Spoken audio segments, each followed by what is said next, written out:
I don't know. I just don't know where we are eventually headed with all this in college football, but we will be here for it. Welcome to Special Edition, the college football show. Nico Iamaleava and Tennessee part ways, divorce, Splitsville, and that's it. And the University of Tennessee made the final call and said, enough of the silliness, the pettiness, enough of the demands. We will look at the ins and outs and what is being reported now, and then we will certainly speculate beyond that in regards to reasonable speculation about where Nico could be headed, who would want him, especially considering his uh, behavior and where Tennessee is headed next for its quarterback situation. I will say right out of the gate, I've not taken any kind of deep dive or even relative surface dive on Tennessee football this year.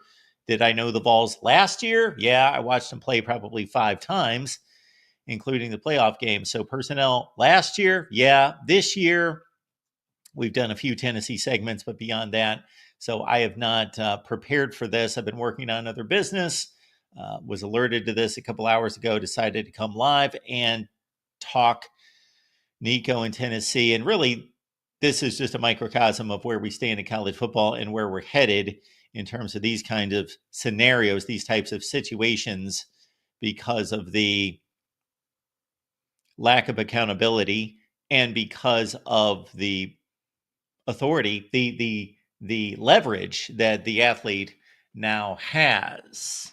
All right, leave those comments and questions there in the chat. Let's see who's on board, and then we will dive right into it. The call-in line is available as well. As Beard God Keel is telling us right here, someone finally stood up for college football. Tukey G is here. Want to also let you know that our Tennessee guys who just started this week, they've only produced one show and they're going live right now. So if you'd rather get the full bore Tennessee perspective, check out our Tennessee guys at the Voice of College Football. And of course, they've got a show that's just been launched. Yes, Bootzilla, college football is not done. We're in a day and age where news happens every day. Whoa, Nelly, college football game. Yes, the players are paid. They leave on a whim. The number of schools is gradually consolidating. So we've not seen that, but I know where you're headed. I know where you're headed, and many people believe that that's coming. It has not happened. What's college about it? What is college about this?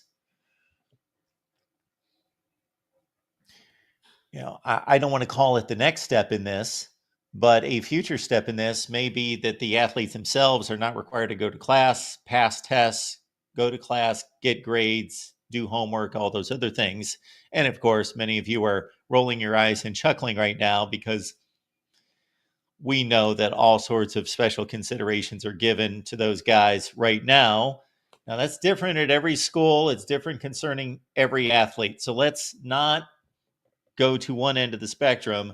Let's keep it balanced in regards to what we reasonably know about the approach of these student athletes. There are plenty of student athletes out there playing at big time college universities that apply themselves in the classroom. Those guys still exist, but the lure of the money is going to dwindle that, and the pressure to win as it continues to go up. I didn't think that it could go up anymore, but now your money, your results on the field are directly tied to boosters and NIL collectives that have given you specific money to pay specific athletes. So does it matter that this athlete now has a D in biology? No, it doesn't.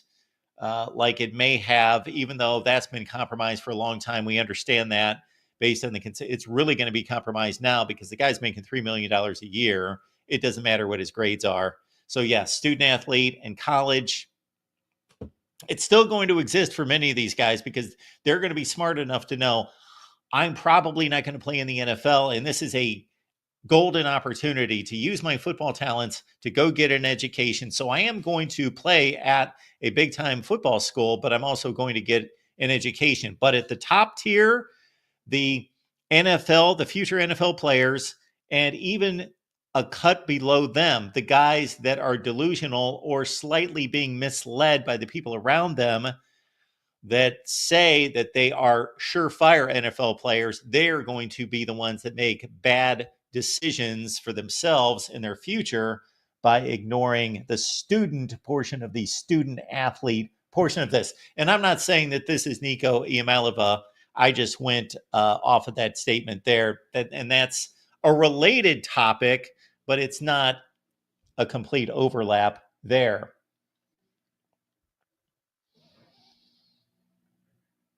Chris Carter, obviously a Michigan fan. Good to see you, Chris. And Larry talking West Virginia football. So fan bases from all over the place. And again, we've left the link to the call-in line in the comment section. So please, if you would like to call the show, we will talk about this topic and really anything in the next couple hours here at the Voice of College Football. But let's get right to it in regards to Nico Iamaleava and Tennessee. This is coming from Pete Thamel of ESPN. And we've got Tennessee moving on from starting quarterback Nico Iamaleava, sources told ESPN, in the wake of his decision to not attend practice Friday amid NIL contract discussions with the school. So when somebody early in the chat said Tennessee standing up for college football, that's what Tennessee's doing. That is a bit surprising unless they've already calculated this is not going well otherwise, and we don't think we can recover it. So maybe it's a hardened stance, which I would hope that it is a principled stance that they're taking here based on how these schools and the football programs bow to these athletes. I'm thinking it's more of a calculated move to say, let's just get in front of this. We've lost him. We're not going to recover this relationship. Maybe he's asking for too much. Let's move on from this. And we'll take what appears to be a principled stance, but we're already moving on anyway. So Volunteers coach Josh Heupel informed the team at meeting Saturday morning. Tennessee plays the spring game this afternoon. Sources said Iamaleava missing practice Friday proved to be the tipping point. And again, good for the University of Tennessee. And again, I am just conjecturing that there's more to it than just, okay, principled stance. But again, I believe they're doing the right thing here. Iamaleava notified offensive coordinator Jay Hazel late Friday that he was in the process of filling out his paperwork and planned to enter the transfer portal when it opens Wednesday. So they were going to split anyway, of course. Heupel and other staff members had been trying to reach Iamaleava and his representatives to no avail. You can't even get a hold of the guy. Okay, if this is accurate, this is pathetic here. This is the kid's head coach. This is the guy that has given him the bulk of his instruction, his development. Josh Heupel's an excellent football coach, especially on the offensive side and dealing with quarterbacks. He has given Iamaleava some valuable instruction, tips, advice, and worked his rear end off in trying to develop him. And suddenly he can't call him.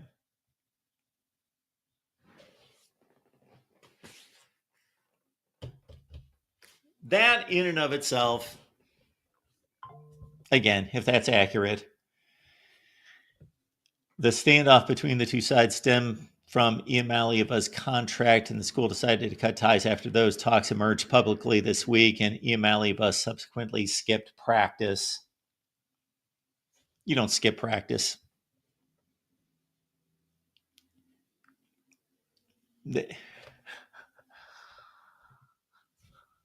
I'm sure that some of you are becoming, the more this sinks in, and again, this is really nothing that shouldn't have logically been predicted or expected as a next step in all of this. If you really care about college football, you should become more and more pissed off about this. And I am, the more I read about this and really let it sink in, that he doesn't get back to his head coach. He's had a relationship with him for probably 3 years at this point, more than that, going back to his recruitment, of course, and doesn't get back to his head coach. Doesn't get back to his head coach. That's pathetic. These are the times I wish I had a bigger platform, or I could actually speak to Nico, could have him on for an interview and really let him know that he's being a child, that he's being a punk. Again, I'm not going to say that necessarily everything we read in these reports is true, but so I'm making somewhat of an assumption that these things are true and have been confirmed. So that's a punk move. You don't get back to your head coach. Punk move. Pathetic. That is a pathetic, childish, petty, cowardly way to approach this. A lot of these guys turn out to be cowards. And I understand he's only like 20 years old. And so this is a byproduct of, well, we saw how his father acted on Twitter. And maybe he was just defending his kid at that point. So I'm not going to go so crazy about that. But the offspring, a reflection of the parents, typically. So just a punk move, not getting back to your head coach. A punk move that you have an NIL compensation in place, and even if you want that to be renegotiated, you're not living up to that agreement by not going to practice. If you want to renegotiate, you continue to work, study, go to practice, do all the right things. Yeah, I would not touch this kid. I would not touch him. Not necessarily that he's the most awful person in the world. I'm not portraying him that way, but based on this behavior that I'm sure is impacted by the people that influence him, no thank you. Don't want you on my football. If you played cornerback, a different position, maybe we could just, let you play your position. And if you're the best cornerback we can find, maybe I consider that for the good of the football team and trying to win football games. But you're the quarterback. You have a strong influence. And you know what? I'll pull back from the cornerback comment. No, regardless of what position you play. But I just think it's more weighty when you're the quarterback.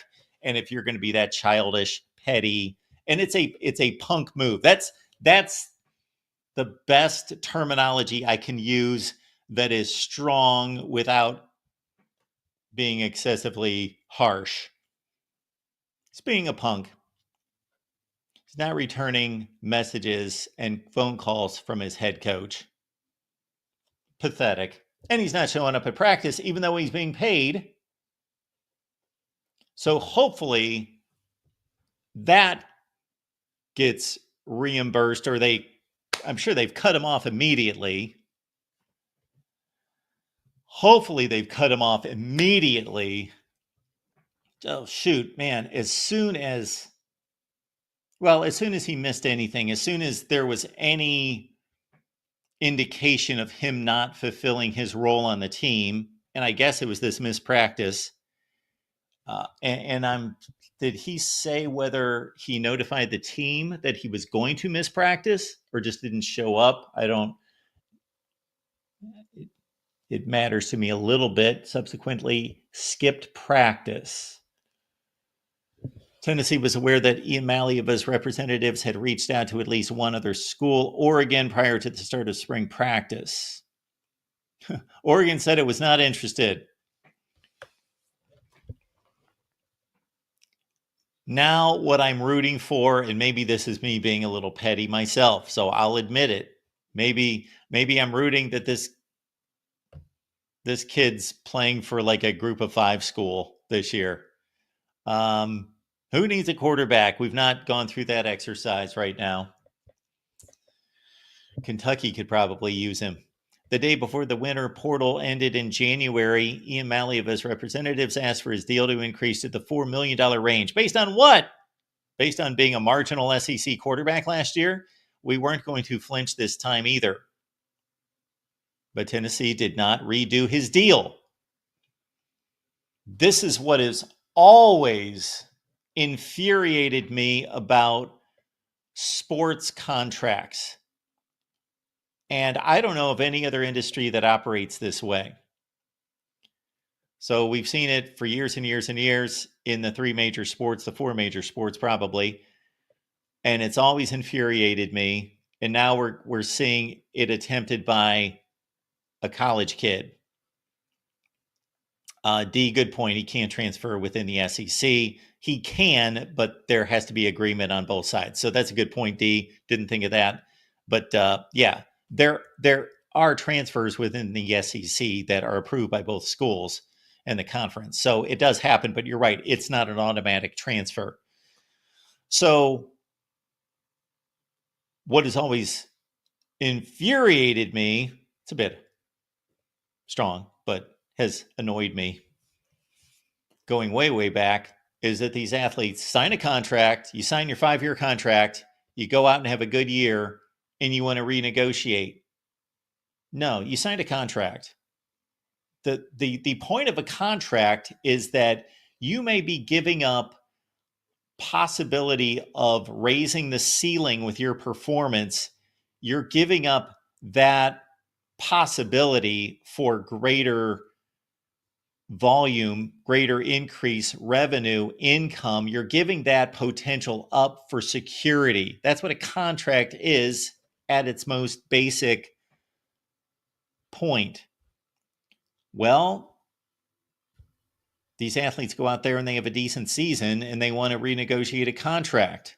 But when they have a crappy season, does the club go to them? I always wanted these teams to go back to the athlete and say, you know what? Your contract's at $10 million a year. We brought in an arbitrator. What is the other position called when they analyze the contract versus the competition and make a determination? Well, it's like in Major League Baseball. I don't know if this still happens because of the CBA, but if they still go to arbitration, you used to hear that all the time in Major League Baseball about these players going to arbitration. And it was just a messy scene because the team basically has to tear their performance down to shreds. And then the arbiter basically says, well, he's asking for $5 million. The club wants to pay $3 million or was paying $3 million and is actually willing to go to $4 million. I'm going to rule at $4.2 million. And the club and the player just went back and forth in court and really said some nasty things about each other. And now they're going to continue this relationship. But in this case, I would love, again, in professional sports, and now here we are on the college level, for the club or the team to go back to the player and say, you're not living up to the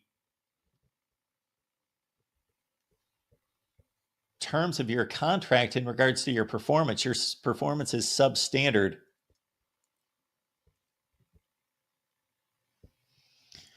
All right, we'll move on from there. We weren't going to flinch this time either. This time. So they had flinched previously. Iamaleava was making $2.4 million on a contract that was reported to be $8 million when he signed it. But he started receiving payments when he was still in high school. And the total value of the contract would have been closer to $10 million over the life of the deal. Iamaleava just completed his redshirt freshman season, which means he would have 3 seasons remaining at his next destination. The spring transfer portal opens Wednesday. He's expected to be the most notable player available.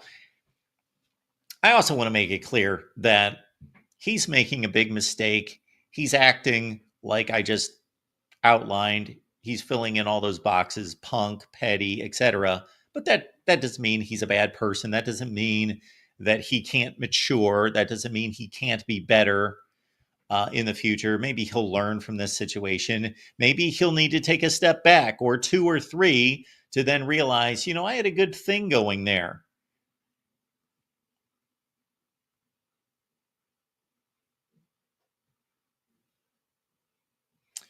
Iamaleava showed promise his first year, leading Tennessee to the CFP 10-3 season, 2,616 yards passing, 19 touchdowns, 5 interceptions, 63.8% completion percentage. Tennessee's offense finished number 9 in the 16-team SEC in scoring offense last year. Iamaleava was the conference's number 10 quarterback in passing yards per game.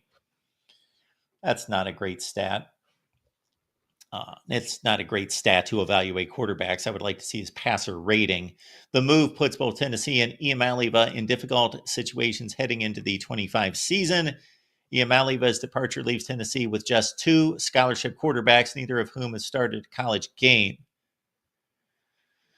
One factor looming over both sides is that the SEC rules prohibit transferring within the conference in the spring if the player desires immediate eligibility. That means Iamaleava can't go to an SEC school, and no quarterback on an SEC roster can go to Tennessee if they hope to play in 2025.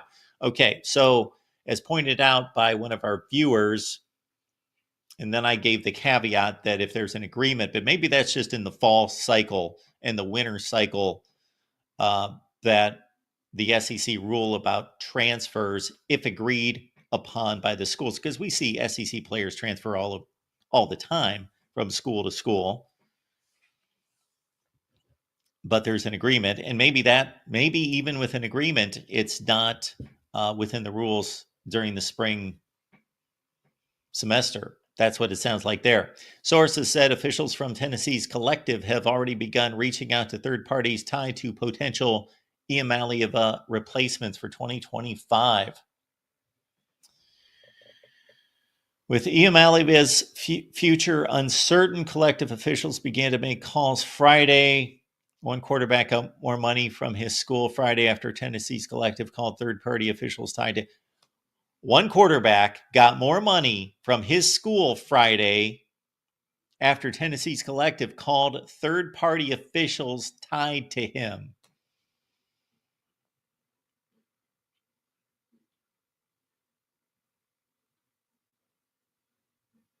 You know what? We'll continue with this article, but not to make a knee-jerk reaction to this, but maybe we have just reached the place to say, make these guys employees. Just make them employees. Just make them employees, and therefore they are then going to benefit from that status, but they're also going to have to pay the accountability for that status. And there's not going to be tampering involved. There's not going to be reaching out, contacting teams and players that play for other teams. That shouldn't occur. They have a scholarship with another school. That should not occur. We know it occurs all over the place. But if they're under contract, they're under contract. Let's go to contracts. Unless I'm missing something here, this is maybe the last straw, in at least my opinion, of contracts in college football. And I actually, as we discussed last night and throughout the week, I thought that was a great way to go anyway. Once this transfer portal situation got out of hand, that at least if we introduced contracts, that we could tie the player to the school for 1, 2, 3, 4 years, and then that just takes them off limits. And there's no free agency past that.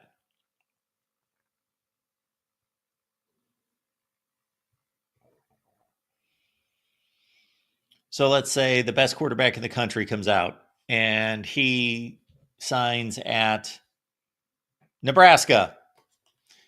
And just like any contract negotiation, he wants to make a decision as to whether, well, I can make the most money in year 1 if I just sign a 1-year contract, or I can get a little bit more security and make a little less money if I go 2 years, 3 years, 4 years. And there's a determination made between the school and what they're willing to do and what the player's willing to do. And of course, the school if they have recruited these guys and signed them, just like the old recruiting process, they're going to want to sign them, I would think, to all 4-year contracts. But the player may not want that. And I think it's reasonable going forward that you don't, I don't think you can legally force the players or there to only be 4-year contracts. So there would be different levels of contracts in terms of the length of the contracts. And that would at least, we would be done with this. We would be done with this.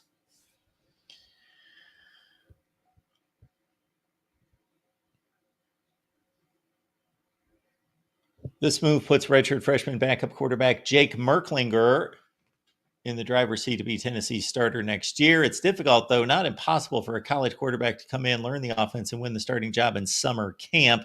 True freshman George McIntyre is the backup. They got a top 10 recruit in the class of 26. What's that have to do with now? Okay, that's fine information. The market for Iamaleava will be a fascinating one, especially if he is seeking the same amount of money, $2.5 million.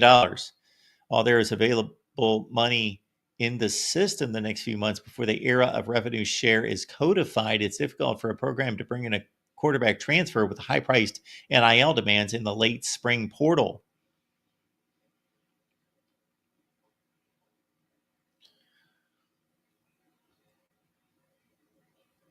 Just go through the Big Ten. Whose starting quarterback is not as good as Nico? It's a lot of close calls. There are a lot of close calls out there, and obviously, if your quarterback is in the same range and he's been loyal and working hard, you don't want to bring in. He's going to have to be significantly or decidedly better than the quarterback that's already your starter, because you're not going to upset your locker room by bringing a kid in, especially that acted like this, in over your established starting quarterback who's most likely respected and liked by his teammates. So if you're Rutgers, you're not going to bring in Nico Iamaleava because he's not substantially right now a better quarterback than Ethan Kalkumanis. He's not. He potentially could be. He's more dynamic. He's got a better running skill. But I don't make that. If I'm anybody in the Big Ten, maybe UCLA's got a fairly rough quarterback situation. And maybe Maryland, MJ Morris. And I don't know. I can't think who went to Northwestern. Who went to Northwestern? They just picked up a transfer quarterback.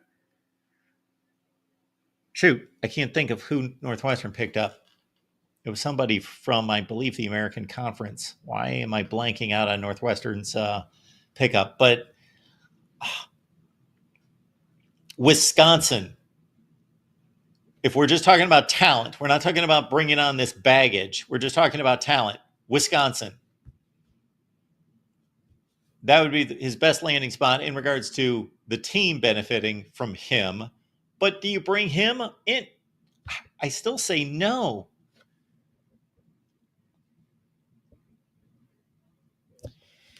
Oh, the SMU kid. Yes, thank you, Gene. Preston Stone, yes, is the Northwestern. Preston Stone, who 2 years ago, 28 touchdowns, 6 picks. So, no. Like, we're not upsetting our locker room and bringing in baggage to play over Preston Stone. I'm saying the only place that Purdue, man, I've lost it on Purdue. Who's starting this year for Purdue? Now that Hudson Card is gone, I'm trying to think. They picked up somebody.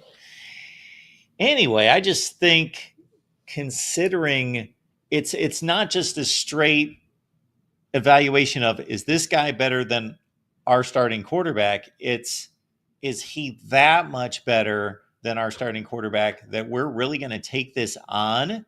Bootzilla, Florida State. We got Thomas Castellanos, the Boston College quarterback.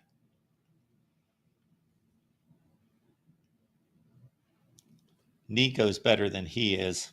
You're right. But man, do you want to deal with this? Florida State's got enough problems.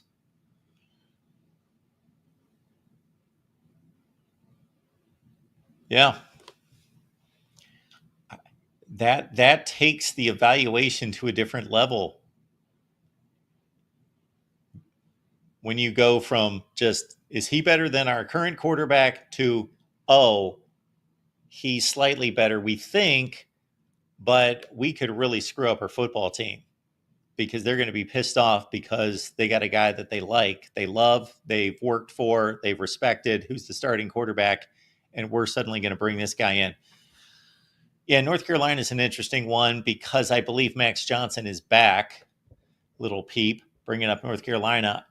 I just came across that the other day, and I apologize. I am not up on the quarterback situations at some of these places that have lost quarterbacks. So last year, of course, Max Johnson was lost in the opener against Minnesota. And then I can't think of Connor Harrell, his backup running quarterback, can't do the job. He's not a starting quarterback. And beyond that, I don't know that North Carolina's done anything to give Max Johnson any competition, but I got to think somebody else is in the mix at North Carolina. So anyway, I would love to dig deep on all these teams and kind of look at it, but if we did that on the air, it'd take forever. Because, yeah, North Carolina is an interesting case. NC State. Grayson McCall, he got hurt. He's done. And I'm blanking on who they replaced Grayson McCall with for the last portion of the season. He was decent. Duke's set. Miami's set. Clemson's set. Syracuse just named Ricky Collins, but he's never played. He's the former LSU and Purdue commit. Jackson's throwing out Indiana, so they picked up the Cal quarterback Fernando Mendoza, who's a decent quarterback. Jackson, I don't think USC is in the mix, but Lincoln Riley has been known to get quarterbacks from the transfer portal. Yeah, I don't see it with Indiana because why would you not stay with Fernando Mendoza? You went out and got him. And yeah, USC has Jade Iamaleava,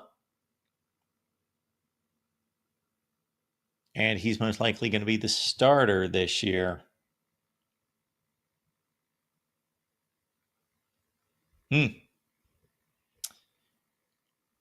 It should be, Ryan says USC as well. Is this a joke? I hope it's not. Currently in talks with East Tennessee State. Purdue can't afford him. I am blanking on, Purdue brought a quarterback in. So, of course, Hudson Card gone.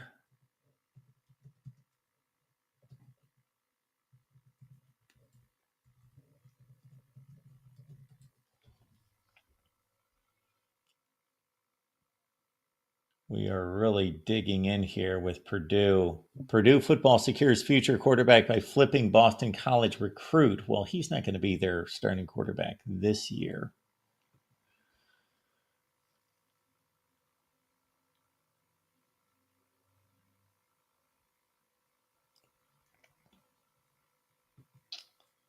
All right, quarterback battle in West Lafayette. Oh, yeah. Okay, I do remember this. They picked up Malachi Singleton from Arkansas. Well, he certainly has proven nothing.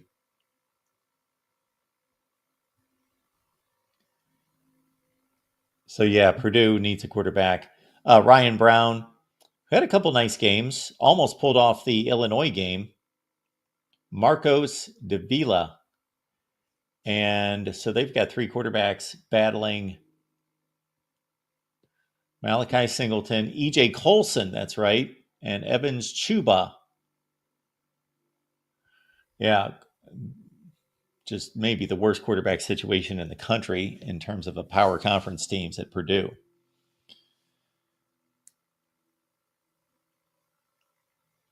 Jackson, I hope Notre Dame doesn't get him. Well, Steve Angeli's the guy with the experience, but they're probably going to, maybe who was the hotshot recruit? Jaden Davis? Little Peep says Iamaleava is better than Nico. I think that's a close call. But again,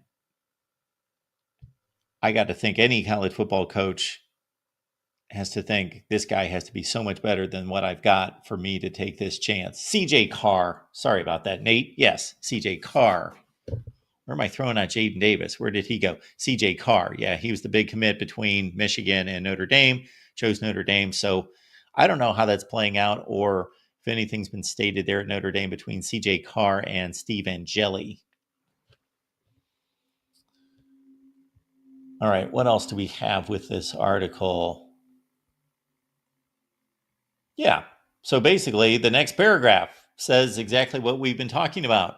It not only is potentially disruptive for the current quarterback room, but it also could disrupt the locker room. The move to cut ties with Iamaleava has unfolded as classic tale of modern college football as he arrived at school with a historic contract.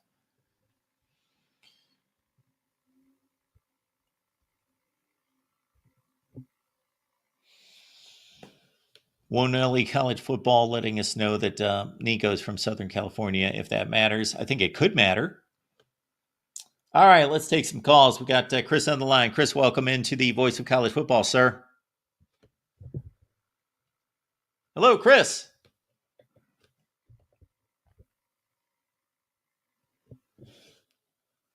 Chris, if you would like to jump out and jump back in and see if that corrects the situation. Are you there? Okay, he's trying.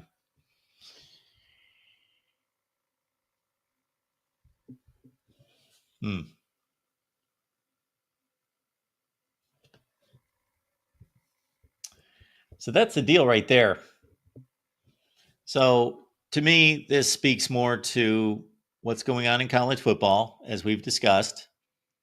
And it speaks more to now, if you're a Tennessee fan, of course, what are you going to do? Are you going to go get another quarterback or do you trust Merklinger? He's never played. And then where is Iamaleava going to land? That is going to be fascinating. Maybe we spend some time in the next few days. I have no time today. My day is basically shot. I contemplated not coming on here, but this is what we do at the Voice of College Football. We take on the news as soon as we possibly can. But after I get done here, my entire day is gone in a good way. But yeah, we'll have to look from team to team and think about what could be a fit. All right, Chris, let's give this a shot. How you doing?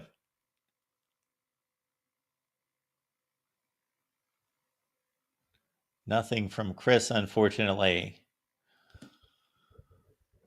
All right, folks, I'm going to put the link in the chat here one more time. Give you guys the opportunity because I've made my rant, I've made my claim. Let's see where Nico lands. Let's see what Tennessee does. And the prospects for Nico is an interesting exercise to undertake that we've touched on a little bit here, but I want to do it the right way. Do a little homework and remember and bring back to memory what these quarterback situations look like at a few different schools. And then the big topic is what this shows us about the current state of college football.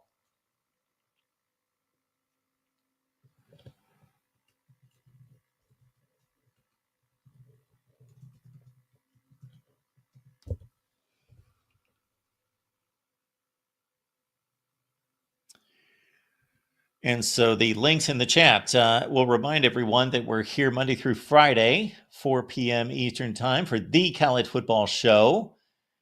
And the only day we won't be here at 4 p.m. Eastern Time is because we will decide each and every week, or you will decide when we go live late night. So we did our first late night call-in show in quite some time, and we're going to do one per week, late night call-in show. Did it on Friday night this week. When are we going to do it this week? Coming up.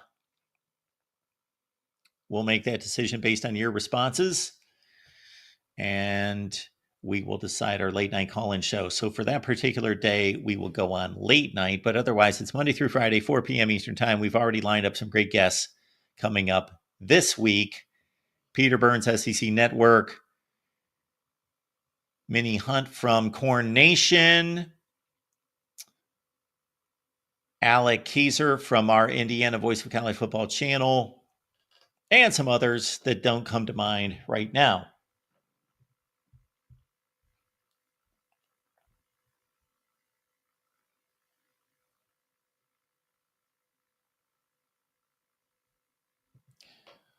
Well, yeah, Minnie, I don't know if you saw in that article, they had already reached out to Oregon.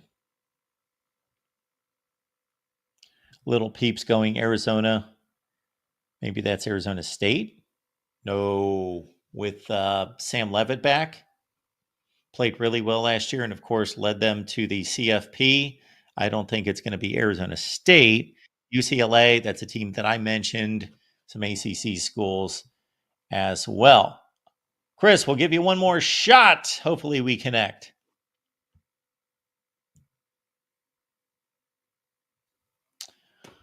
All right, folks, we do appreciate you being here at the Voice of College Football.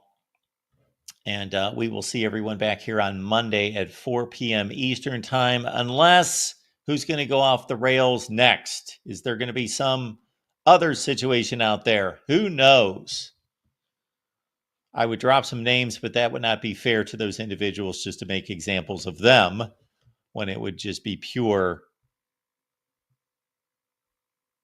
nonsense.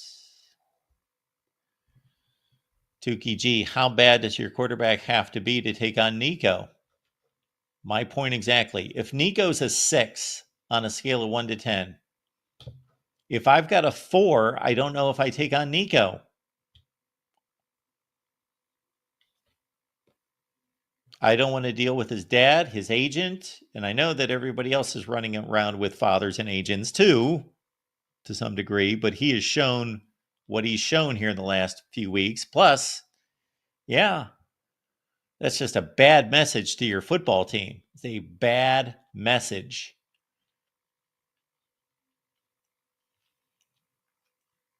That I'm sure for the team that eventually takes him, the message is going to be spun this way.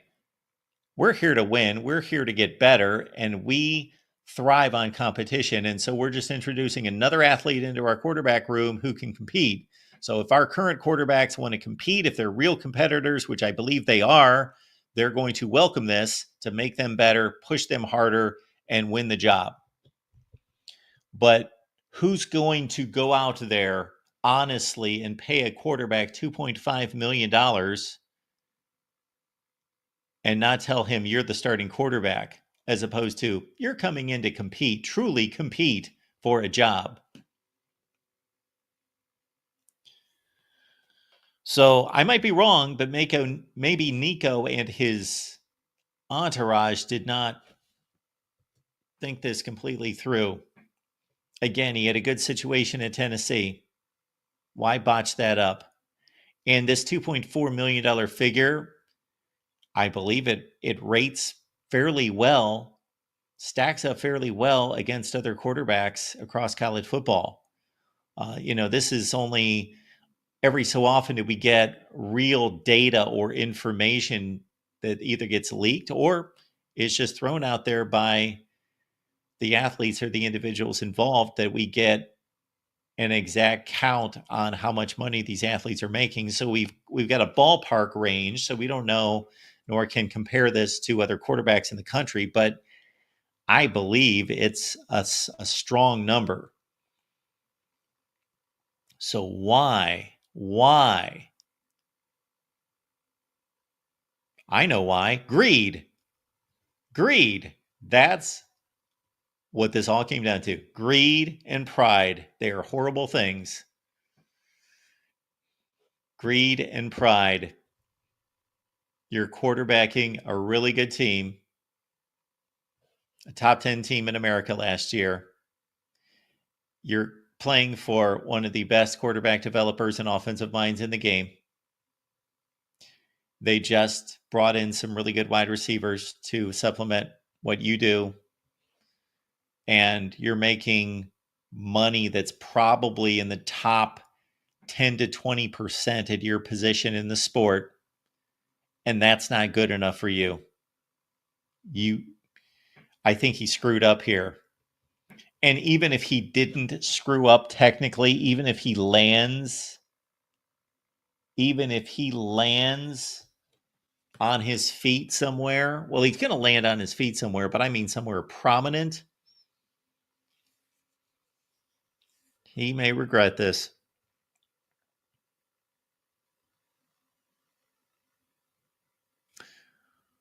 All right, folks, appreciate you being here at the Voice of College Football. Again, you will see me next. Unless there's breaking news, you will see me at 4 p.m. Eastern Time on Monday for the College Football Show. We've got some great guests lined up for next week. In the meantime, please like and subscribe, and have a great weekend.